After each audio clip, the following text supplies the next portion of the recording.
Welcome to this lesson on how to make my dinner rolls. I've got all my dry components going into the bowl of the mixer now, and I am getting the wet component of the dough ready. In the bowl of the mixer, I've got flour, yeast, sugar, and salt. And whoops, and that is powdered milk. I forgot that. And so now I'm getting the wet component ready. I've got 2 eggs beaten, and I've got water. And try to make sure that water is not hot. Melted butter. Try to make sure the melted butter is just a little bit on the cool side because we don't want to cook those eggs. And that is your wet component for the dough, okay? Just like with my pizza dough, we assemble the dry ingredients, then we assemble the wet ingredients, and then we incorporate the two, okay? With this recipe, okay, we are gonna spend a lot of energy and time thinking about the rising process, thinking about kneading. This is a true yeast roll, okay?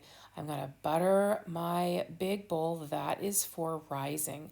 I'm going to butter it because what we've got here is a really wet dough, and that is good. That means our rolls are not going to be heavy when all is said and done. I use my most flexible scraper,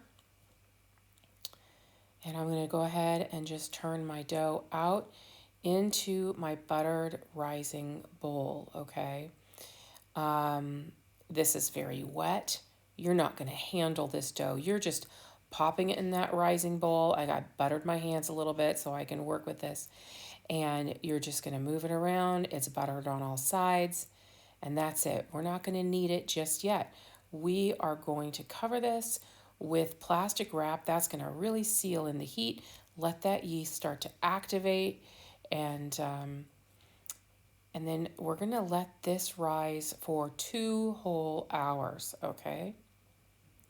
So like I said in the written recipe, really the most labor intensive part of this recipe is doing all the waiting and paying attention to the clock, okay? So I floured my surface. 2 hours has transpired, and now we're going to knead. Now look at how pillowy soft that is, okay? And so what I'm doing here is I'm doing a true kneading, okay? And what you want to do, have plenty of flour in a little bowl next to you, and you are going to knead this, all right? You see how I'm pushing it, pushing it, pushing it, pushing it, folding it, turning it, pushing it, folding it, and turning it, okay? And you can just add as much flour as you want so you get a really nice soft dough, okay? And I kneaded this for about 7 to 8 minutes, okay? So I did cut some of that out of the video, but you're gonna knead it for a good long time, and it's really important not to skip this step. Okay, new butter in the bowl, put the dough in, cover it, and we're gonna let it rise for 2 more hours, okay? Now my kids are home from school when I filmed this, so you're gonna see them in and out, and cats and dogs and all kinds of things.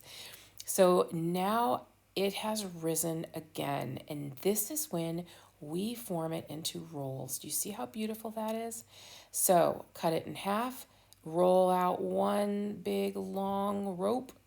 Now watch how I do this because this is how I keep things even. Half, half, half.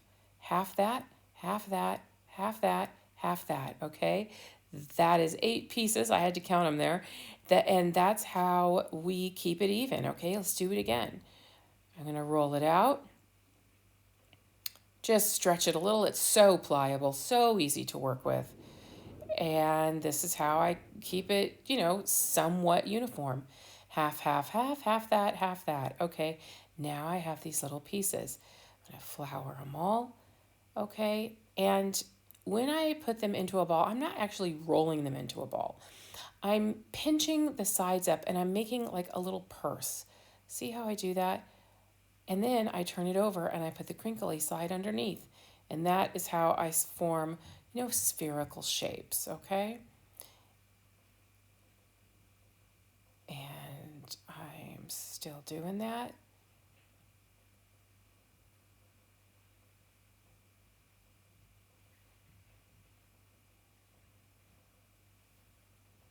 And this is, aside from that 8 minutes of kneading we did, this probably takes the longest. Oh, there's Colonel Junior. He wanted to see what I was doing. Such a happy boy. There he is. And so I'm forming all of those pieces into little spheres, okay? And this is when, if you are going to freeze these, this is when you freeze them. You put them on a sheet, a baking sheet lined with parchment paper, okay? And for the freezing option is very easy. You're going to freeze these at this stage, okay, on a baking sheet just like this. As soon as those rolls harden and they're frozen through, put them in a Ziploc bag, okay? But these ones I am baking on the day, okay? And I'm going to let them rise for an hour. Now, if you've frozen them, you are going to bring them out of the freezer, put them on a pan just like this, frozen, let them sit there and defrost and rise for about 2 to 3 hours, okay? So they're going to get their final rise after they have defrosted. These ones have just had their final rise for an hour covered with a clean towel. So then I sift on some flour that gives them a nice little, soft snowflakey look. There's Rosie. And she's meowing like a cat. Okay. And I'm going to pop them in a 325-degree oven. My oven baked them in exactly 15 minutes. Your oven might be different because my oven is a German oven after all. But they are so soft. And the butter just goes in, it's like sponges right in. They're fabulous, okay? Try these out. It does take, it's labor intensive. It's not too hard though. I'm going to slow the camera down because I really want you to see what they look like. They're so soft, so pillowy. You won't regret making them. Just like I said, do the freeze ahead option. Don't stress yourself out, okay? And it really is, it's a great, great dinner roll. Thanks so much for being here. Take care. Bye bye.